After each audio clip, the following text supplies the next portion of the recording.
gözledim senin. Her bir iten günlerde gözledim seni.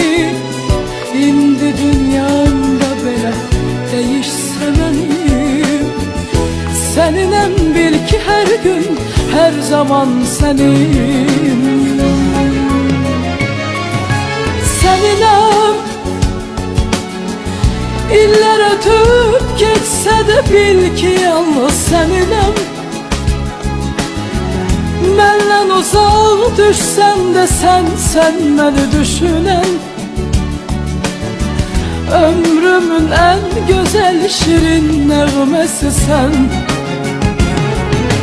Onu bil, iller ötüp geçse de bil ki yalnız seninem. Benden uzak düşsen de sen beni düşün.